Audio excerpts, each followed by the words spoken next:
Chers amis, bonjour. Nous allons ouvrir notre colloque comité laïcité république. Je vous souhaite à toutes et à tous la bienvenue. Au risque, en citant les uns, d'oublier les autres, souhaiter tout particulièrement la bienvenue aussi à Gérard Delfaux, ancien sénateur, président de l'association Égale, lauréat cette année du prix de la laïcité du Congrès de France et du grand chapitre français, Anne-Marie Pénin, du cabinet du président de l'Assemblée nationale, Natalia Baleato, la directrice de la Présidence. Christian, monsieur le député, il y a une place à l'extrême gauche, je ne dirais pas malice. Je sais que ça aidera. Je souhaite également la bienvenue à Samuel Thomé, directeur de l'unité de Saint-Denis, aux journalistes, à José Gulino, ancien grand maître du Grand Orient de France, à Alain Simon, conseiller de cette obédience, à André Henry, ancien ministre de François Mitterrand. J'en ai surmobilié, je vous prie de me pardonner. Et bien évidemment, je souhaite tout particulièrement la bienvenue à nos intervenants un samedi relativement tôt.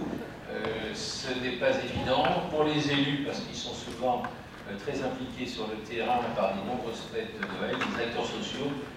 Lorsqu'ils peuvent des fois se dégager, c'est la seule demi-journée où ils ont un peu de liberté, donc je les en remercie. En octobre dernier, nous étions près de 600 personnes et une cinquantaine d'associations réunies à Mairie Paris pour la 9e édition du prix de la laïcité. Nombre d'entre vous étaient présents. Le prix national, à cette occasion, a été décerné, vous le savez, à un chef d'entreprise, Jean-Luc Petit-Huguenin, qui a pris l'initiative de faire adopter une charte de la laïcité dans son entreprise. C'était anticipé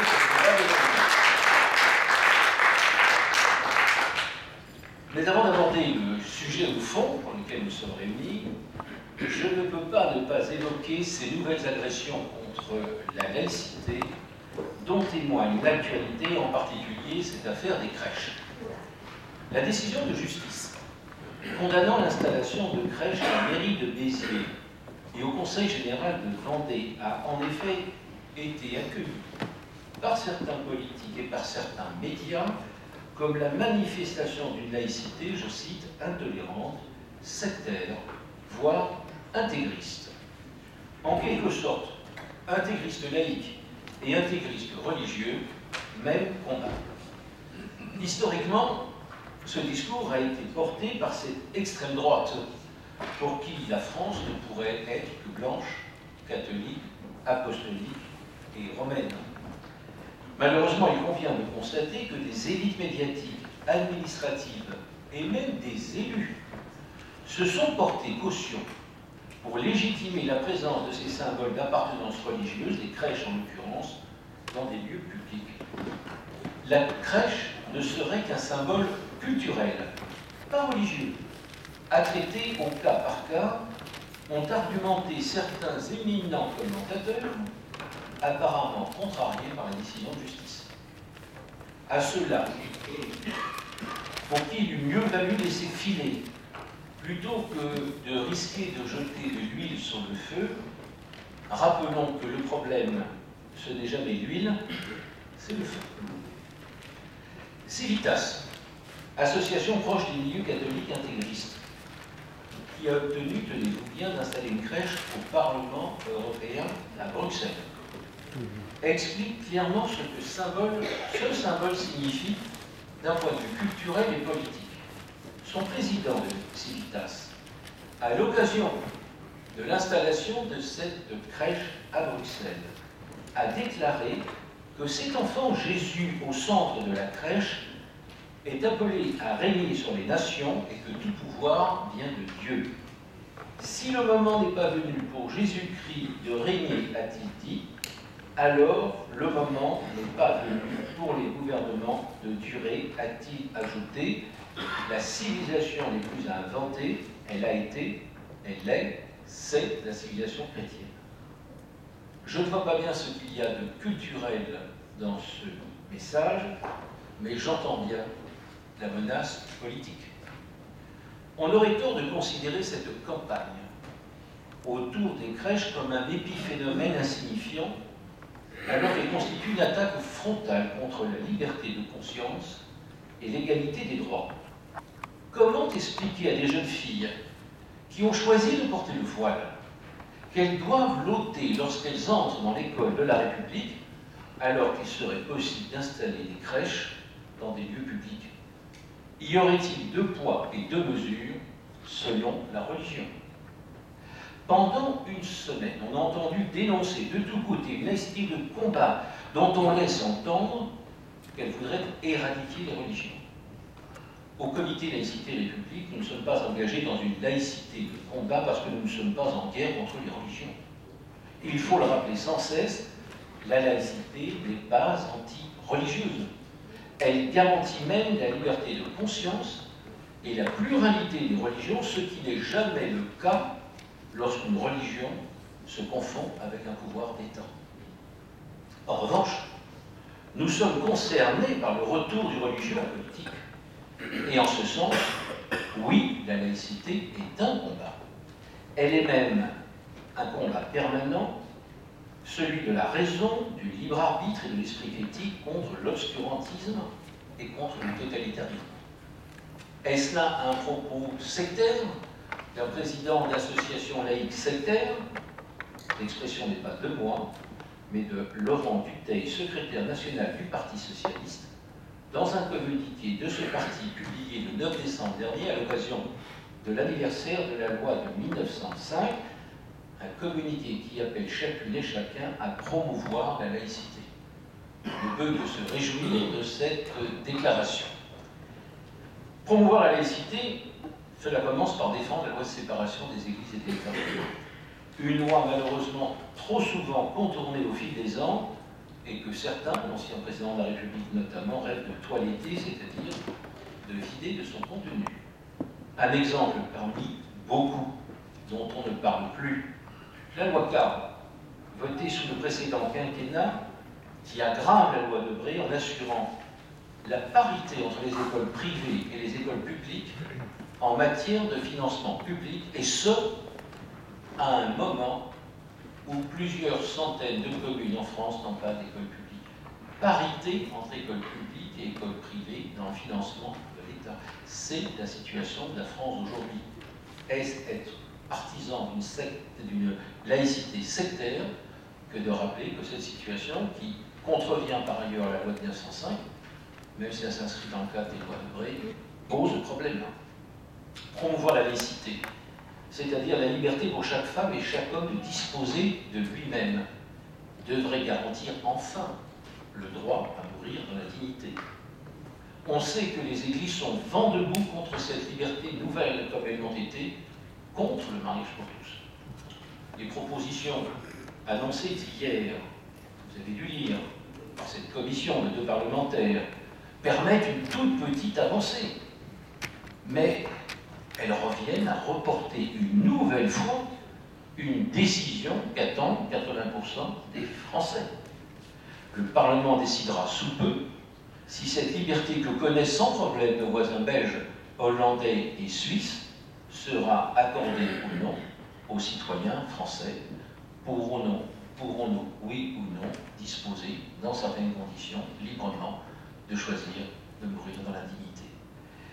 Promouvoir la laïcité, c'est rappeler qu'il est possible de préparer une sortie concertée et progressive du concordat, ce qui est un statut dérogatoire et inégalitaire qui contraint la République à financer les cultes catholiques, protestants, israélites en Alsace et Moselle, en excluant les bouddhistes, les hindouistes, les agnostiques, les athées et les musulmans. Dans quelle situation serons-nous lorsque l'un d'entre eux poursuivra la France devant la Cour européenne des droits de l'homme? Ce n'est pas une question du passé, c'est une question actuelle, mais d'aucuns nous disent, pas de problème, pas de vague, mettre la cendre sous le tapis au risque que la presse, qui est encore là, ne mette le feu à la moquette. Promouvoir la laïcité, c'est aussi prendre la mesure des problèmes posés par la montée des communautarismes, qui, vous le savez, revendiquent de plus en plus des dérogations à la loi commune et s'en prennent prioritairement à la liberté de conscience et à l'égalité des droits entre tous, notamment à l'égalité des droits entre hommes et femmes, alors que la citoyenneté, c'est le contraire, quelles que soient les origines, la couleur de la peau, les appartenances culturelles, religieuses ou philosophiques. Le récent rapport sur la lutte contre les discriminations présenté au Sénat par Esther Benbassa, sénatrice verte, et Jean-René Le Serre, sénateur de l'UMP, rapport qui propose notamment la mise en place de statistiques ethniques, illustre cette dérive à un moment où la France a besoin de rassembler ses diversités. Or, vivre ensemble n'a de sens que si l'on fabrique des citoyens se reconnaissant dans des valeurs communes, dans des principes communs, et non des ghettos identitaires.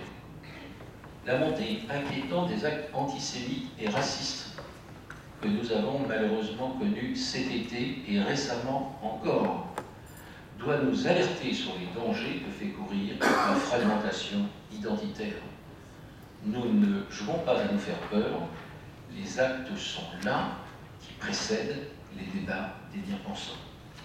Et de ce point de vue, la confirmation que la circulaire Chatel relative aux mères accompagnatrices de sortie scolaire, le fait que la ministre de l'Éducation nationale ait annoncé que cette circulaire est confirmée, qu'elle n'est en tout cas pas abrogée, nous rassure. Mais nous regrettons que la décision d'application soit transférée aux responsables d'établissements qui auront assumé seuls une lourde responsabilité face aux pressions du terrain. Promouvoir la laïcité, enfin, c'est aussi s'interroger sur les tensions et les blocages provoqués par la poussée du communautarisme dans l'enseignement supérieur et dans les entreprises. Domaine où ne s'applique pas la loi de 1905. Il nous est apparu nécessaire de reprendre le débat.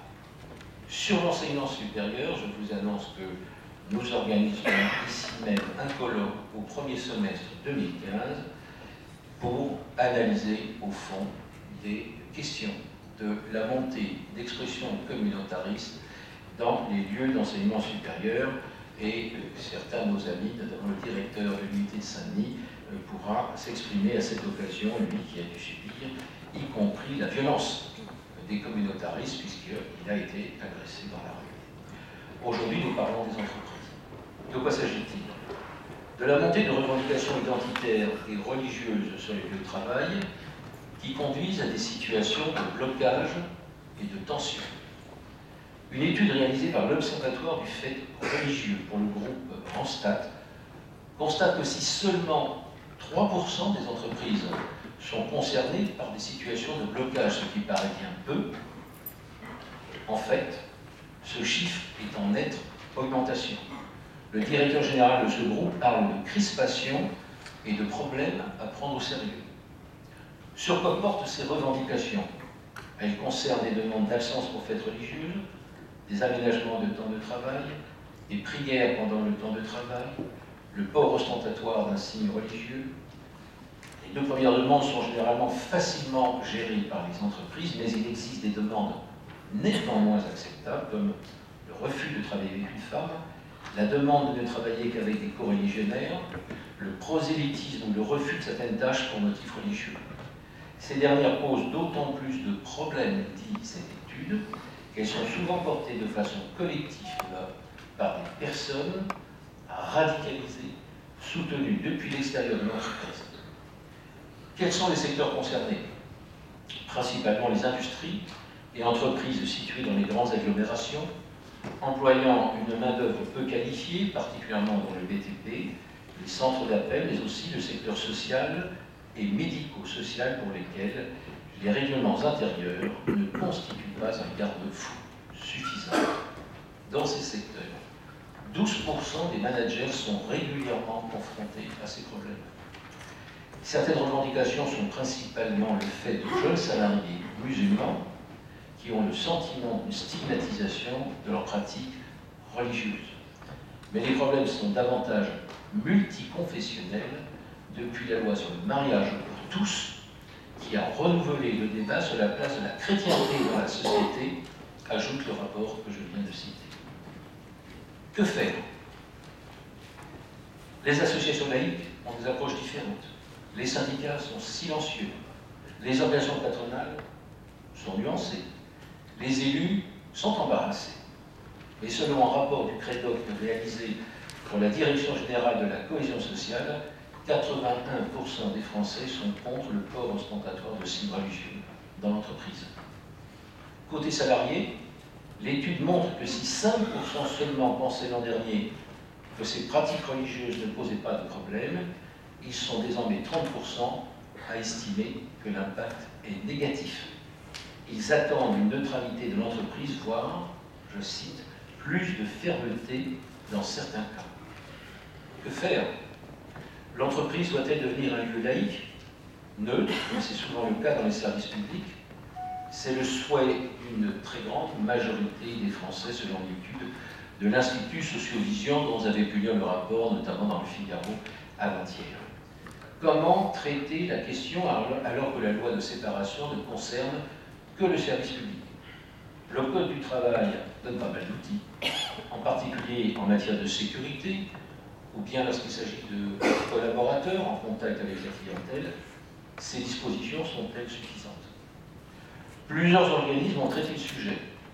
Le rapport annuel l'an dernier de l'Observatoire de la laïcité montre que les salariés attendent, je cite, de leur entreprise une neutralité.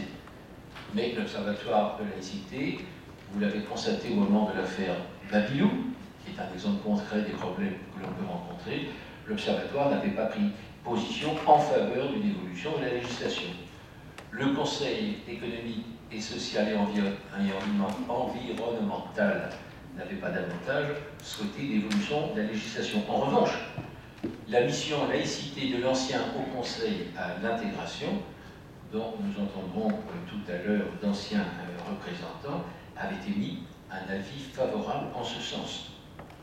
Plusieurs entreprises ont traité la question en adoptant des règlements intérieurs affirmant la neutralité religieuse dans l'entreprise. C'est le cas de la société Paprec, dont la charte de la laïcité votée à l'unanimité des collaborateurs assigne aux salariés un devoir de neutralité, je cite, en ne manifestant pas leurs conditions politiques ou religieuses dans l'exercice de leur travail. Cette initiative peut-elle servir de référence alors que la jurisprudence du Conseil d'État considère, je cite, qu'imposer un devoir de neutralité serait une négation de la liberté religieuse? Pour autant, la législation peine à fixer sa doctrine sur la laïcité dans les secteurs associatifs et privés, comme le montraient les multiples rebondissements dans l'affaire Babylou que je viens d'évoquer. Faut-il amender le Code du travail? Faut-il légiférer? Plusieurs propositions de loi ont été déposées en ce sens en 2013. L'une par Éric Ciotti, député UMP, qui souhaitait interdire le port de tout signe religieux dans les entreprises. L'autre, la même année, par Arnaud Richard, député UDI, qui vient nous rejoindre, que je salue et je lui souhaite la bienvenue chez lui, visant à ouvrir aux entreprises la possibilité d'inscrire dans leur règlement intérieur le principe de laïcité. À gauche, il faut le constater, la crainte de stigmatiser pèse lourdement sur le débat, comme souvent sous tous les sujets ayant trait à la laïcité. Une chose est sûre, la meilleure solution ne consiste pas à se réfugier dans le déni en disant qu'il n'y a pas de problème de laïcité en France, au risque de devoir traiter le sujet sous la pression des événements. L'enjeu de notre colloque, dans ce débat, est donc d'ouvrir la réflexion sans anathème, car dans ce que nous lisons sur ce sujet, il y a plus souvent des bordées d'injures que des réflexions positives. Sans anathème, tel est l'esprit du comité Laïcité République, mais avec lucidité et courage qui sont nécessaires pour aborder un sujet délicat. Encore une fois, se réfugier dans le déni en disant qu'il n'y a pas de problème revient à céder le terrain à l'extrême droite qui se nourrit quotidiennement de la montée du communautarisme. Et disons-le, le communautarisme, le Front National, tel un moteur à deux temps, s'entretiennent mutuellement et se nourrissent des tergiversations de la République quand elle hésite à faire respecter ses principes fondateurs, la laïcité en premier lieu. Voilà, mes chers amis, nos invités vont nous aider à nous faire une opinion, peut-être à élaborer des projets. Ils ne défendent pas a priori les mêmes convictions politiques, ils n'ont pas la même façon d'aborder ce sujet. C'est l'objectif de ce colloque d'échanger et nous écouterons donc ainsi, vous le savez, plusieurs députés, plusieurs spécialistes de l'entreprise, plusieurs chefs d'entreprise. Encore une fois, merci à tous et nous allons entamer immédiatement le colloque dès que M. le député a bien voulu rejoindre sa place à la tribune. Alors,